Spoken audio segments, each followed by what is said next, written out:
નમસ્કાર। આજે વાત કરીએ છીએ ગુસ્સાની કે ગુસ્સો છે એ આપણને શું નથી કરાવતો। ગુસ્સો છે એ જીવનને તહેસ-નહેસ કરી નાખે છે। અને જ્યારે આપણે અહીંયા બાળકના ઉછેરની વાત કરીએ એટલે કે પેરેન્ટિંગની વાત કરીએ ત્યારે કે માતા પિતાનો ગુસ્સો, સમગ્ર ગુસ્સો બાળક ઉપર ઉતરી આવે છે। અને આપણે એટલે શું કે જે શબ્દો આપણે આપણા દુશ્મનને પણ નથી સંભળાવતા, જે શબ્દોના વાગબાણો આપણે દુશ્મનને પણ નથી કહેતા, એ શબ્દો છે એ આપણે આપણા બાળક ઉપર વરસાવી દઈએ છીએ।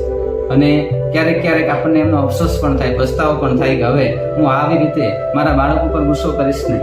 પણ ફરીથી જ્યારે એ પોઝિશન આવી પડે ત્યારે ફરીથી ગુસ્સો થઈ જાય છે।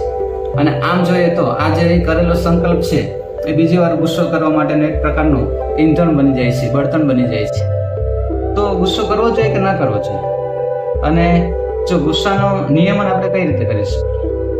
આ ગુસ્સો છે એ બાળક ઉપર કેવી અસર ઉપજાવે, સકારાત્મક કે નકારાત્મક? આપણા ગુસ્સાને કઈ રીતે આપણે નિયમન કરી શકીએ, એમને વાળી શકીએ તો આપણા બાળકનું જીવન એ ઉત્તમ બને અને સુયોગ્યનું ઘડતર થાય છે।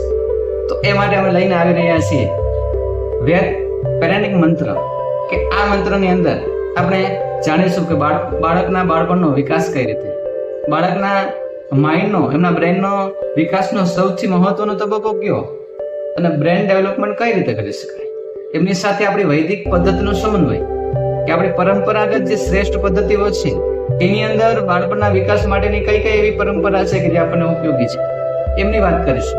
અને એમની સાથે સાથે મહાનુભાવો, બાળ કેળવણીકારો અને જે કોઈ મનોવૈજ્ઞાનિકો થઈ ગયા એમના અધ્યયનથી નિષ્પત્ત થયેલી આપણે દરેક વાતો અહીં આપણે વેદા પેરેન્ટિંગ મંત્રની અંદર કરીશું। Thank you.